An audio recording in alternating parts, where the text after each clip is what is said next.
본문이었어요. 특별히 오늘 2장 열왕기상 2장 1절로 3절에 보면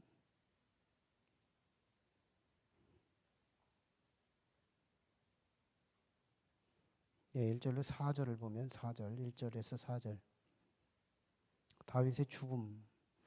다윗의 죽음에 임박한 상황에서 다윗의 유언을 다루고 있어요. 다윗의 유언. 다윗이 죽음 앞에 선 거죠. 자신의 죽음을 느끼고 있을 그때 성도의 죽음은 성도에게 있어서 하나의 새로운 길이며 더 좋은 세상으로 가는 통로라는 사실입니다. 성도의 죽음은 성도의 삶 가운데 새로운 길이며 더 좋은 세상으로 가는 통로라. 성경은 그것을 증언하고 있는 거죠. 그래서 주 안에서 죽은 자는 복이 있다. 이렇게 말씀하죠. 주 안에서 죽은 자는 복이 있다. 다윗의 죽음은 그와 같은 죽음이죠. 그런데 일생 가운데에서 가장 사랑하는 사람에게 자신의 삶 속에서 가장 소중한 것을 전하게 되는, 다음 세대로 이어져가는 진정한 삶의 가치, 그것을 전달하고 가는 다윗의 아름다운 장면을 보게 되죠.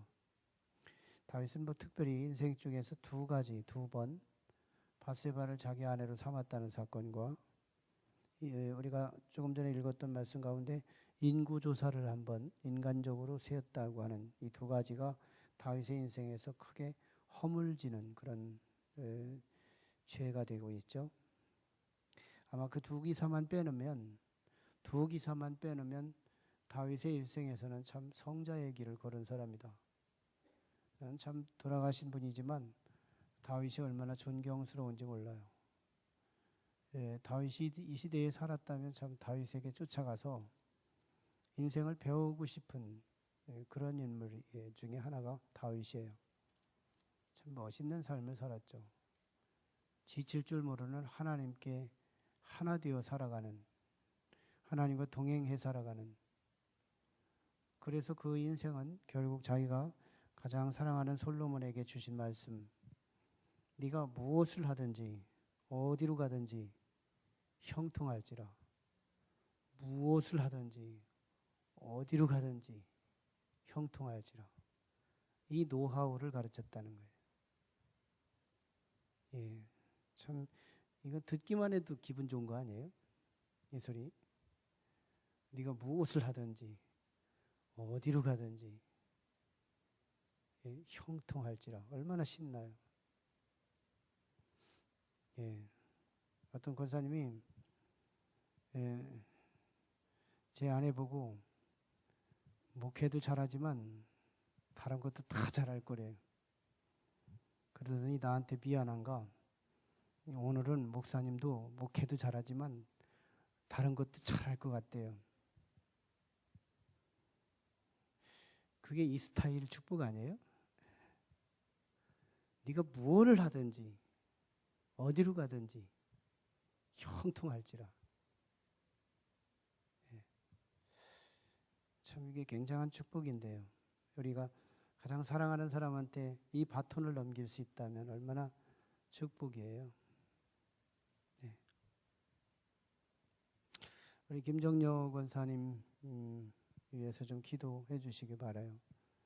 많이 이제 사투와 싸우고 계시고 힘든 중에 계신데 지금 어디 있죠?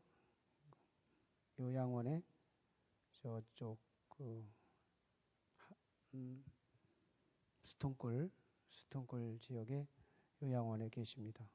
좀 위해서 아마 링거를 오늘 빼실 것 같고 그래서 많이 힘든 중에 있으신데, 권사님 벌써 죽음 앞에서 당신의 죽음을 다 생각하고 계시고 다 받아들이셔서 더 좋은 세상으로 가시는 것을 고백하시고 그러면서도 참 죽음 앞에서는 링거 빼는 것도 두렵고 요거는 빼도 되지만 요건 빼면 안 돼. 다 알고 있어요. 노란 색깔 그게 생명을 유지하고 영양가를 주고 있다는 거. 예, 참 믿음으로 준비되신 권사님도 막상 죽음으로 들어가는 게 참 두렵고 모험된 그런 일인 것 같아요. 굉장히 얼마나 힘드시겠어요.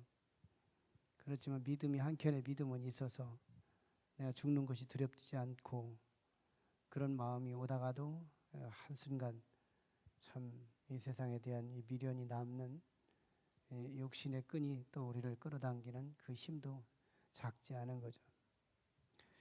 다윗도 인생의 마지막 자리에서 얼마나 참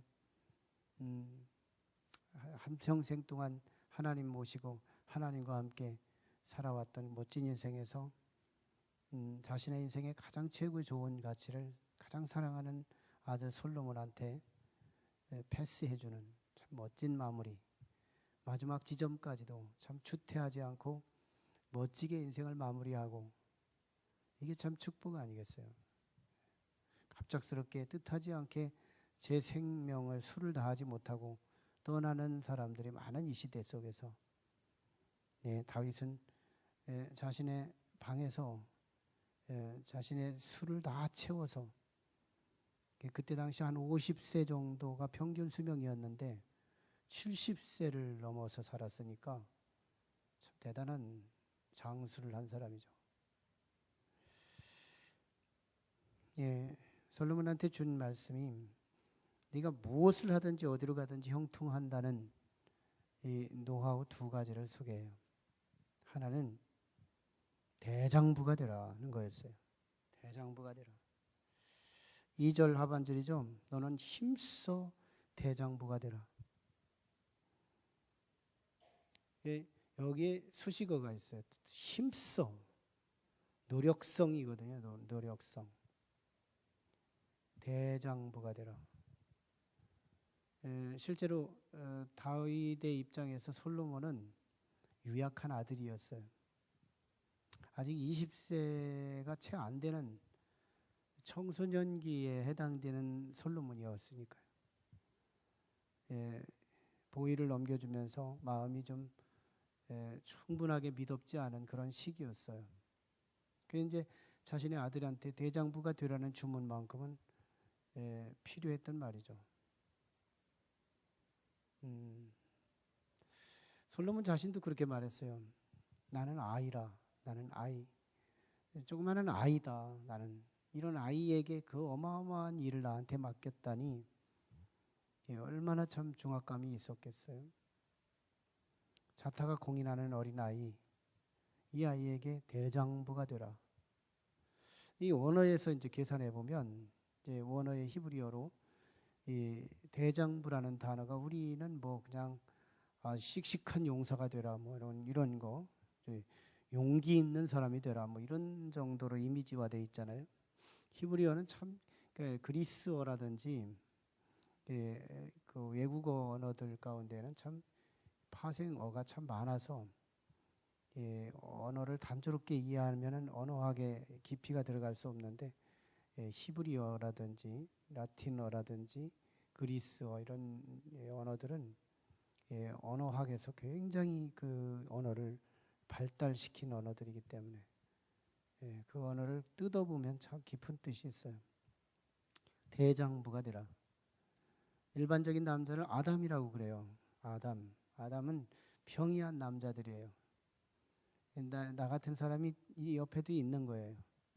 평이한 사람들. 그 가운데에서 대장부는 거기에서 조금 독출한 사람, 탁월한 사람, 일반적이지 않은 사람, 이런 의미를 갖고 있는 것이 대장부예요.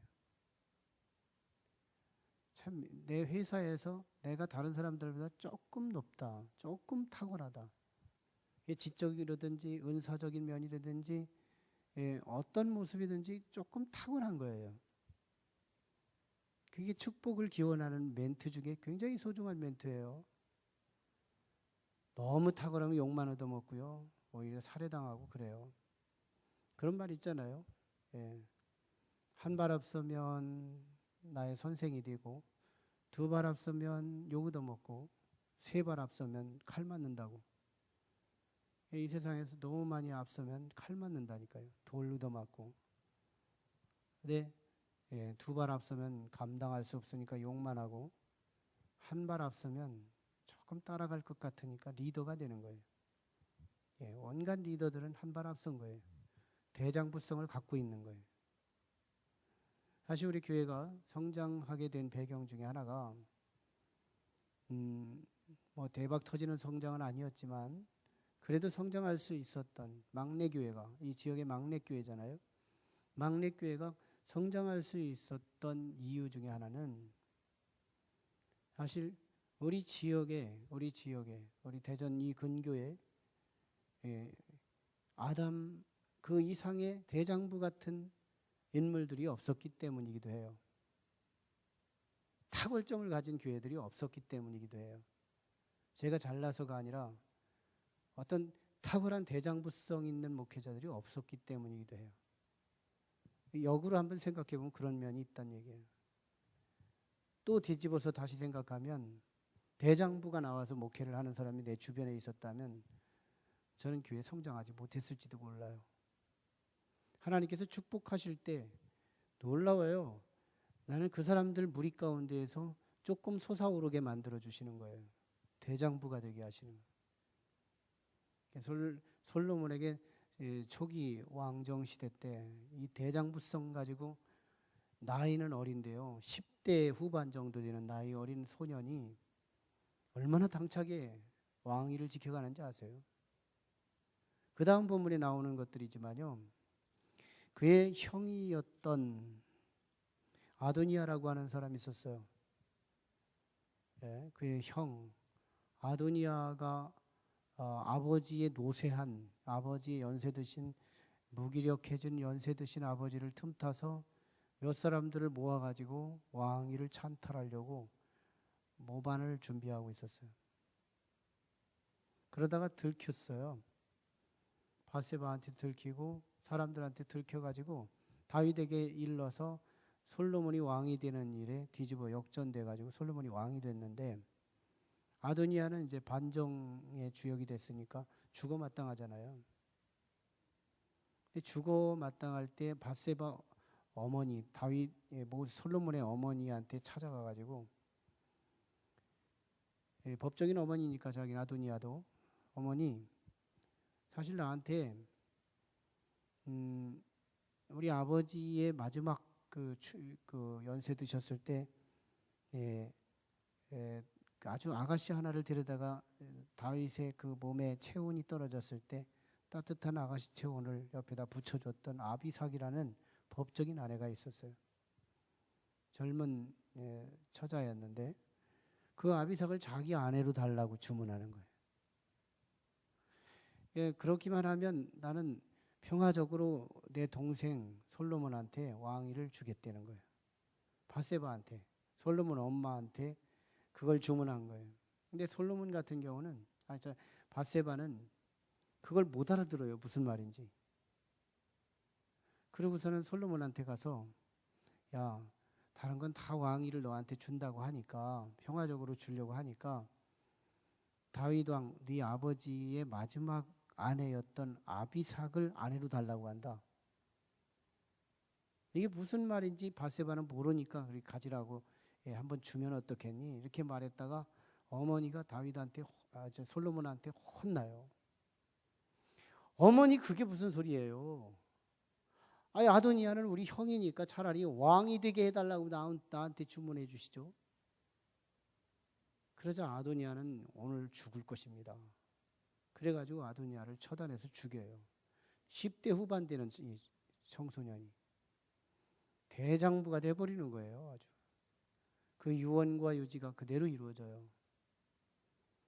솔로몬이 그를 형이지만 죽일 수 있었던 이유가 자기 아버지 아내를 아들이 자기 아내로 삼게 해달라고 요청하고 있다는 이 폐륜적인 요소, 이것만 가지고도 화날 거지만 실제로 후왕들에게 이어질 수 있는 옥새와도 버금갈 만큼 중요한 요소가 하나가 뭐냐면, 전 왕이 사랑했던 것을 평화적으로 이양받으면, 그게 사람이든지 옥새든지 무엇든지 평화적으로 이양받으면 그게 법적인 왕이 될 수 있다는 의미가 있거든요.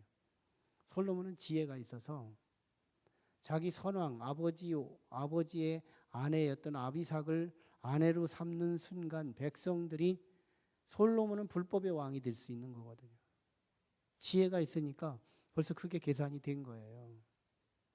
10대 후반밖에 안 되는 사람이 30대 넘는 형의 지혜보다 탁월하고 60대가 넘는 어머니의 지혜보다 탁월해요. 대장부 같은 기질을 갖고 있어요.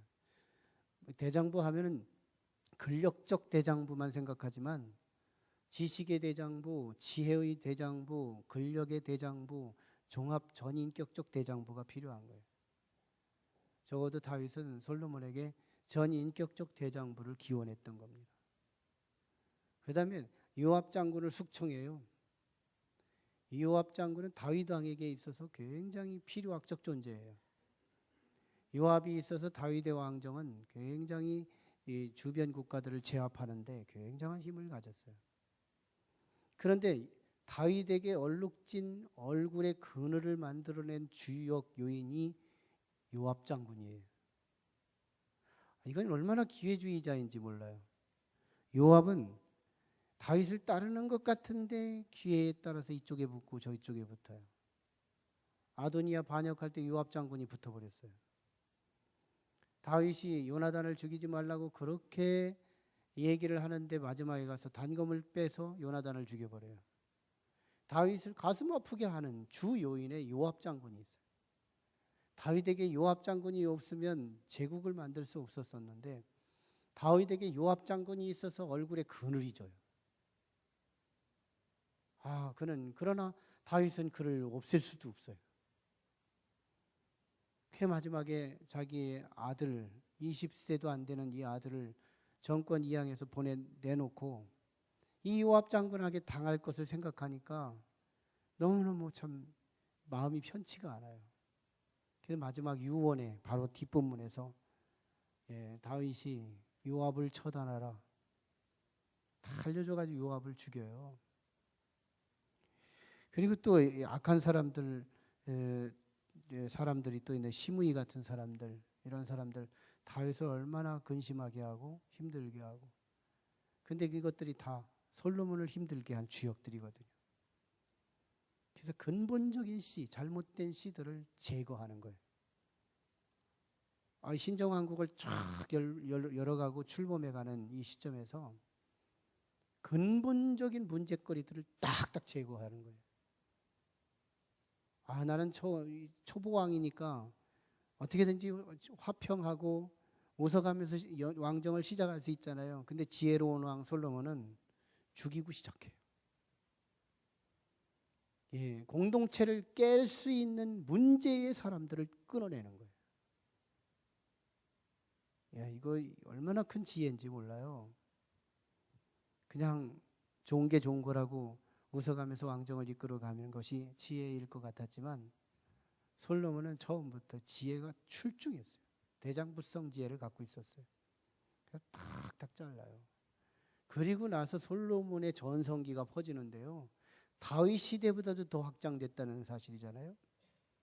다윗 시대보다도 더 금, 보석 이런 것들이 그냥 아카시아 나무 같이 쓰여지는 것처럼 흔하게 쓰는 그런 시대에 버금가는 다윗 시대에 흉내낼 수도 없죠. 솔로몬 시대는 성전이 세워지는 시대. 다윗 시대보다 더 영적으로 현연한 드러난 시대잖아요. 다윗 시대보다도 더 꽃이 확 만발한 시대. 하나님의 지혜를 출중하게 주셔서 그 지혜로 다스리게 하는 나라. 나중에 예수님께서 다스리는 나라가 그와 유사한 점이지만 더 본질적인 그런 나라가 될 것이지만 바로 솔로몬의 나라가 그렇게 화려하게 이끌어가게 돼요. 그가 손을 대면 돈이에요. 어디로 가서 군사를 지휘하면 나라를 제압해요. 바다를 생각하면 배가 나와요. 예. 배를 만들어 선박기술이 가장 발달한 때가 언제예요? 조선소가 가장 많이 세워진 때가 언제예요? 솔로몬 시대거든요. 예. 얼마나 참 화려한 시대. 그가 어디를 가든지 무엇을 하든지 형통한 삶을 살게 되는데, 가장 첫 번째가 대장부, 담대하게 나는 왕이야. 나는 하나님이 세우신 왕이야. 이 자존감, 담대함이 지혜와 함께 연대해서 나라를 평정하게 했더라는 거예요. 우리 성도가요, 담대해져야 돼요. 내가 성도라는 사실을 사실로 인식돼야 돼요. 성도는 어떤 사람인 거예요? 모세가 내가 누구길래 에집트에 가야 합니까? 이렇게 물었을 때 너는 하나님이 함께하는 사람이야. 이렇게 대답해 준 하나님의 음성처럼 우리가 누구예요? 하나님이 함께하는 사람이잖아요. 하나님이 함께하는 사람이에요. 이걸 믿고 사는 사람이 대장부 되는 거 아니에요? 나는 적어도 하나님이 함께하는 사람이야. 다윗이 골리앗 앞에 섰을 때 너는 칼과 창을 가지고 내게 오거니와 나는 만군의 여호와의 이름으로 네게 가노라. 하나님의 함께함으로 너에게 간다. 대장부성 가지고 갔잖아요. 이 대장부성 가지고 가니까 골리앗보다 조금 더 나은 자가 된 거죠. 그러니까 이긴 거죠. 우리 성도의 이 자신의 존재감, 우리는 속아 있어요. 나는 별 볼 일 없어. 얼마나 자기 자존감을 사실보다 속아 있어요. 내가 누군지를 몰라요. 하나님이 나와 함께하는 사람이라는 이 어마어마한 대장부성을 잃어버리고 살아요. 당차게 살 필요가 있다. 의의를 향하여 당찰 필요가 있어요. 바른 길을 향하여 당찰 필요가 있어요. 그릇된 길이라면 잘라낼 용기가 필요해요. 예. 없애야 할 것이 있으면 없앨 필요가 있는 거예요. 예. 하나님께서 놀라우게 역사하실 때 정말 인간적으로는 아닌 것 같지만 잘라내시는 그 역사 아시잖아요. 우리 교회도 그런 역사를 하나님이 지도하고 계세요. 끊을 자는 끊어내는 거예요. 사람이 못하면 하나님이라도 하시고. 예. 두 번째 주신 말씀이 여러 가지 말씀을 준 거지만요. 한마디로 통칭하면 3절인데 그 법률과 계명과 율례와 증거와 모세의 율법, 이거 뭐 주석적으로 따지면 조금씩 차이가 있어요. 법적 요소, 하나님의 말씀의 요소, 계명, 율례, 그리고 증거, 선포적인 거, 그리고 모세의 율법, 정도적인 거, 생활의 질서적인 거, 뭐 이런 것들 조금씩 차별이 있어요. 근데 통칭하면 말씀이에요. 그냥 하나님의 입에서 나온 말씀이에요. 우리식으로 편하게 말하면 말씀을 내 몸에 담고 살아라 이 말이에요. 말씀을 품고 살으라는 거예요. 그게 어디로 가든지 무엇을 하든지 형통할 수 있는 엑기스라는 거예요. 원인이라는 거예요. 원인. 오늘 우리가 어디를 가든지 무엇을 하든지 저 사람은 공무원을 해도 잘할 것 같아. 저 사람은 장사를 해도 잘할 것 같아. 저 사람은 뭘 해도 잘할 것 같아. 이게 뭐예요? 그보다 더 큰 축복이 없어요. 그보다 더 큰 축복이 없어요. 자기가 뭘 하든지 잘 되는 거. 그런데 성경은 우리에게 분명하게 알려줘요. 당신의 삶 속에 말씀을 품고 살아라 이거예요. 말씀을 품고 살아라. 어떻게 해야 말씀을 지키고 살 수 있을까요? 어떻게 해야 말씀을 내 삶 속에 누리고 살 수 있을까요? 전 다른 거 주문할 것이 없다고 봐요. 나 오늘부터 말씀 실천해야지. 3일도 못 가요. 말씀 실천해야지. 3일도 못 간다니까. 나는 말씀대로 살아야지. 각오와 결단 다 해도 소용없어요. 그거 가지고 말씀 실천되는 게 아니에요. 하나님의 말씀이 인생의 형통의 진정한 원인인데, 근본적인 원인인데, 말씀을 붙들고 가면 뭐든지 잘 되는 건데, 근데 그게 우리 가구 가지고 되냐 이 말이에요. 우리 의지력 가지고 되냐고요. 이게 안 되는 거라고. 그럼 우리가 하나님 말씀을 지키려면 어떻게 하면 되느냐? 예. 하나님을 사랑하면 되는 거예요. 하나님을 사랑하는, 그러니까 우리가 하나님을 사랑하려니 하나님에 대한 느낌이 있어야지. 느낌을 체득해야 돼요. 범사에 하나님이 하시는 걸 인정해야 된다니까요. 왜 나한테는 왜 하나님이 있는 걸 안 보여주시지? 맨날 물음표만 던져요. 아니, 오늘 또 하나님이 함께 하셨거든. 이걸 인정 안 하니까 믿음이 안 생기는 거고 사랑이 안 돋아나는 거예요. 사랑이 돋아나야 되잖아요. 우리 속에서 사랑이 돋아나와야 되잖아요. 그러려면 어떻게, 하나님이 나한테 오늘도 나를 도와주셨거든요. 사실은 도와줬는데 안 도와준 것 같잖아요. 왜? 다른 사람도 그대로고 나도 그대로니까.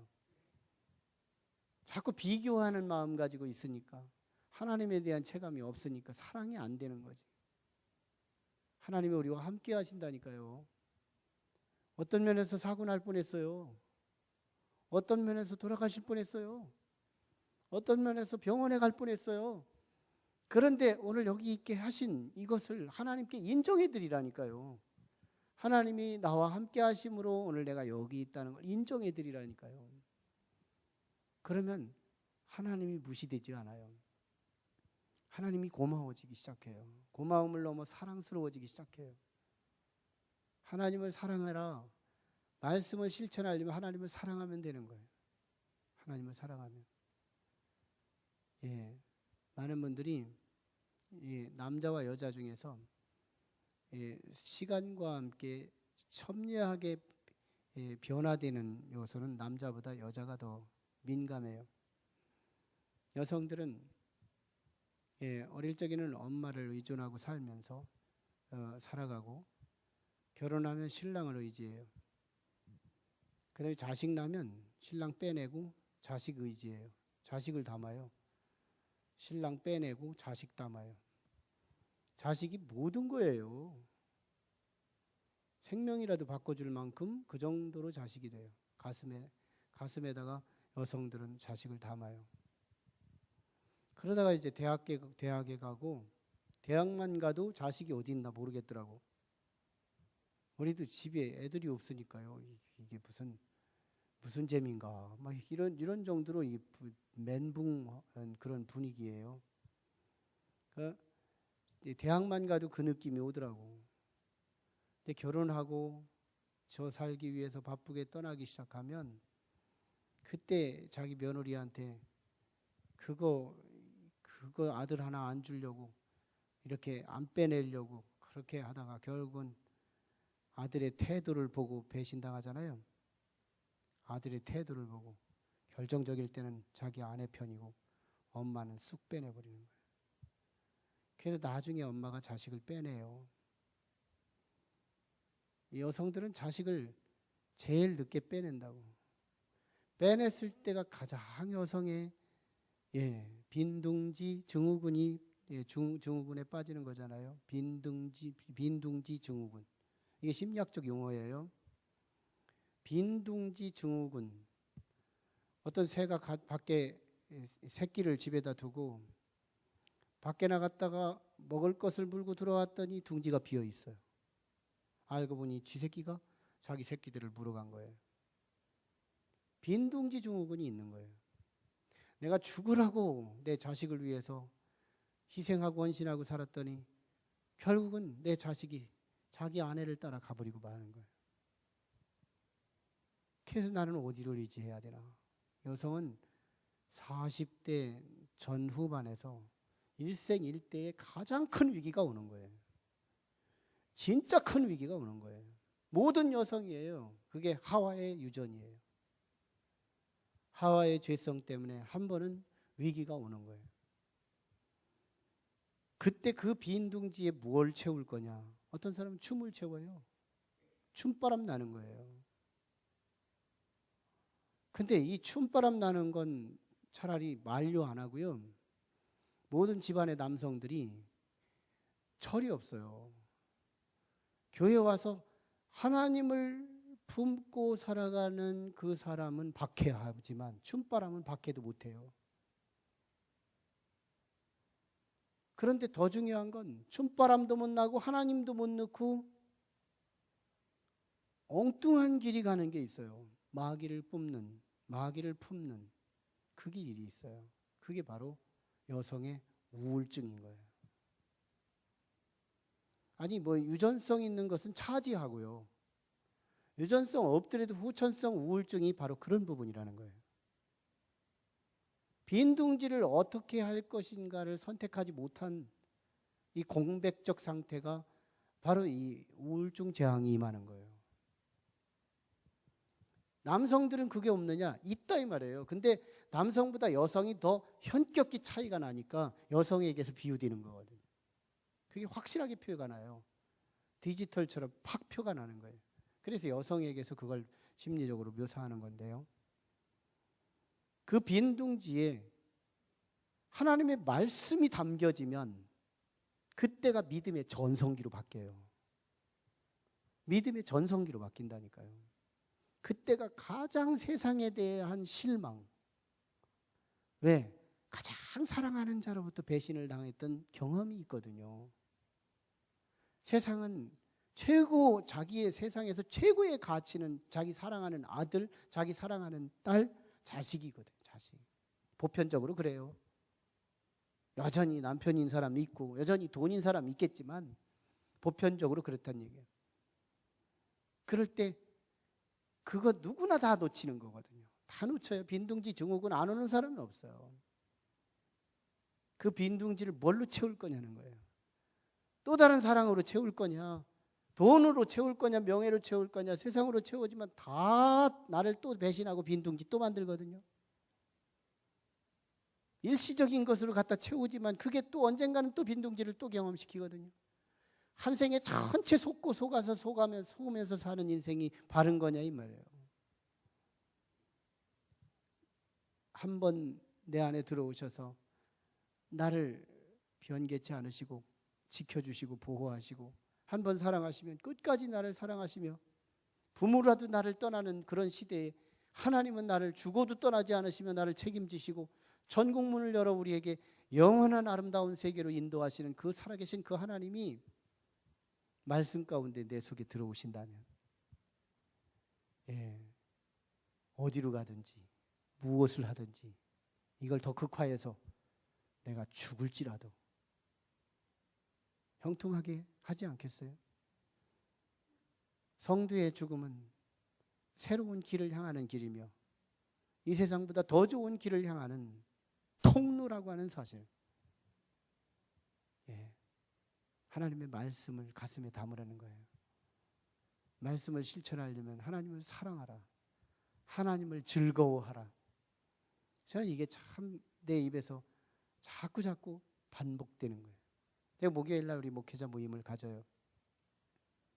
제가 바라던 것들이었고 목회자 모임 가지면 우리 목사님들한테 우리가 하나님을 사랑하고 하나님을 즐거워하고 하나님을 기뻐하고 목회자가 이래야 되는 게 아니겠느냐.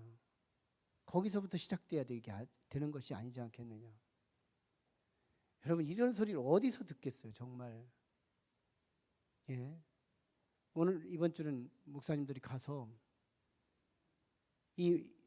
내가 지금까지 어떤 마음 가지고 목회를 했는지 몰랐다는 거예요. 나에게 새로운 눈을 열게 해줘서 감사하다는 거예요. 새로운 눈을 열게 해줘서 감사하다. 단순한 설교의 기술이나 이런 정도만 생각하고 온 거겠지만요. 설교의 기술보다 더 중요한 것이 실제로 하나님을 당신이 진짜 사랑하느냐는 거지. 하나님을 정말 의식하고 사느냐는 거지. 모든 범사에 하나님을 눈치 보고 사느냐 이거지. 그게 된다면 기술은 하나님이 연마시켜주지 않겠어요? 기술은 하나님이 주시지 않겠느냐. 하나님이 기술은 이기게 해주실 거죠. 우리가 하나님을 즐거워하자. 하나님을 사랑하자. 대부분의 남성들은 여성의 말을 듣더라고.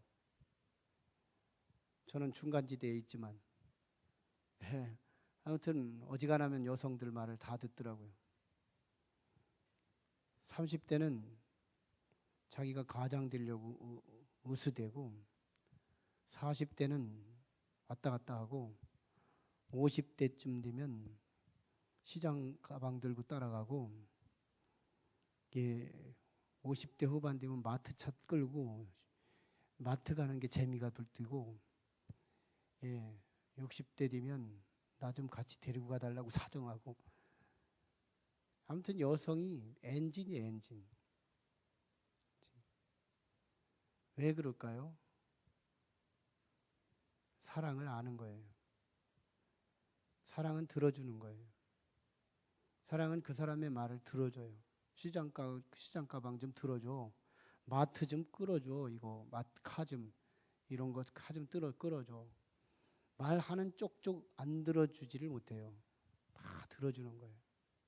사랑은 들어주는 거예요. 우리가 하나님 말씀을 지킨다는 것이 율법적으로 지켜야 해. 오늘부터 지킬 거야. 안 되는 거라고. 하나님을 사랑해야 지켜진다는 거예요. 하나님을 사랑하면 말씀이 지켜져요. 나중에 다른 본문에서도 말씀하는 거지만요. 다윗이 주 너희 하나님을 사랑하라 그렇게 그랬죠. 마음을 다하고 뜻을 다하고 성품을 다하여 주 너희 하나님을 사랑하라. 그 말씀 가르쳐요. 그게 계명을 지키는 유일한 엔진이니까. 우리도 말씀대로 살아야 되는 것이 사실인데 오늘부터 결단해가지고 되는 게 아니고 하나님이 사랑이 됐으면 좋겠다. 하나님 사랑하게 해주세요. 사실 기도 제목 돼야 되지 않겠어요? 문제는 하나님 사랑하지 못하는 게 문제지. 하나님 어떤 모습이든지 하나님 나 사랑할 수 있는 촉을 주세요. 하나님 사랑할 수 있는 촉 좀 주세요. 감각을 좀 주세요. 하나님 사랑하고 싶어요. 하나님이 넘버원. 이 세상에 어떤 것도 두 번째로 내려놓고 하나님은 첫째. 손양원 목사님처럼 하나님은 첫째. 둘째는 나병 환자. 세 번째는 나. 이게 손양원 목사님의 대표 설교잖아요. 그래서 그분의 설교 제목이 나는 셋째. 나는 셋째. 이게 설교 제목이에요. 첫 번째가 하나님, 두 번째가 나병 환자, 그분의 이웃이었으니까. 세 번째가 나다. 모순 같으지만 이게 형통한 길로 가는 지름길인 줄로 믿습니다. 우리 오늘 기도는 하나님은 사랑할 수 있는 촉 좀 주세요. 나 하나님 좀 사랑할 수 있게 해주세요. 다른 거 뭐 필요 없어요. 율법을 지킬 거냐 말 거냐 이런 거 백날 해도 지켜야 되는 건데 하나님 사랑 한 방에 다 해결할 수 있어요. 아내를 사랑하면 아내의 가방 들고 졸졸졸 쫓아다니는 게 남성들 굉장히 힘 있는 것 같지만 쫓아다니고 수종 다 들어주는 것처럼 하나님을 사랑하면 하나님 수종 다 들어줄 수 있어요. 하나님 사랑할 수 있게 해주세요. 하나님 사랑할 수 있게 해주세요. 다윗이 가장 사랑하는 솔로몬에게 말씀을 품게 하고 그 다음 본문에서 하나님을 사랑하도록 요청하고 있는 이 메시지가 오늘 우리에게 주신 말씀으로 붙들기를 원합니다.